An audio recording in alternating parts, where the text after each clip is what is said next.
আসসালামু আলাইকুম, সবাইকে লাকি ব্লগস অ্যান্ড কুকিং চ্যানেলে স্বাগতম। আশা করি সবাই ভালো আছেন। আলহামদুলিল্লাহ, আমিও ভালো আছি।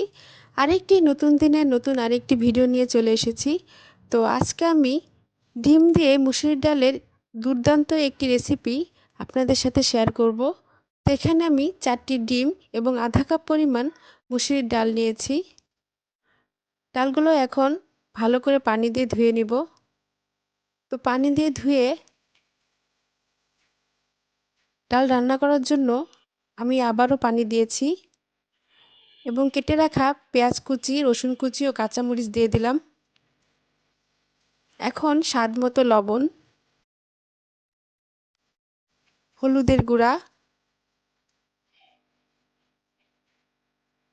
পরিমাণ মতো সয়াবিন তেল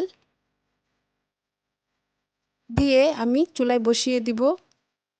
আমার ভিডিওটা যদি আপনাদের ভালো লেগে থাকে তাহলে লাইক, কমেন্ট, শেয়ার করে দিবেন আর অবশ্যই সাবস্ক্রাইব করবেন।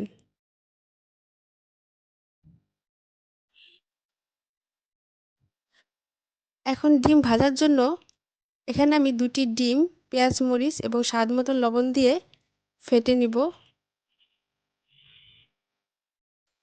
আগে থেকে আমি ফ্রাই প্যান চুলায় বসিয়ে গরম করে পরিমাণ মতো সাদা তেল দিয়েছি। এখন ফেটানো ডিম দিয়ে দিলাম। ডিমটা একটু উল্টিয়ে দিয়েছি। এখন পাটিসাপটা পিঠার মতন আমি এভাবে ভাঁজ করে নিয়েছি। তো এভাবে আমি 2 টুকরো করে নিয়েছি। তো এখন আমি টমেটো কুচি দিয়ে দিলাম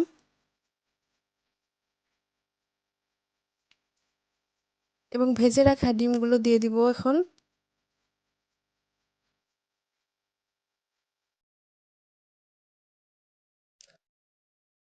তিনটে আস্ত কাঁচামরিচ ও ধনিয়া পাতা কুচি দিয়ে নামিয়ে ফেলবো। তো তৈরি হয়ে গেল ডিম দিয়ে মুসুরির ডালের দুর্দান্ত একটি রেসিপি।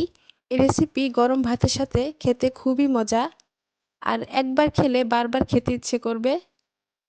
তো এভাবে আপনারা বাসায় তৈরি করে খেয়ে দেখবেন। নতুন নতুন ভিডিও দেখতে আমার চ্যানেলের সাথে থাকবেন। ভিডিওর নিচে বেল আইকনে ক্লিক করবেন যাতে নতুন কোনো ভিডিও ছাড়লে আপনাদের মোবাইলে নোটিফিকেশন চলে যায়। সবাই ভালো থাকবেন। আল্লাহ হাফেজ।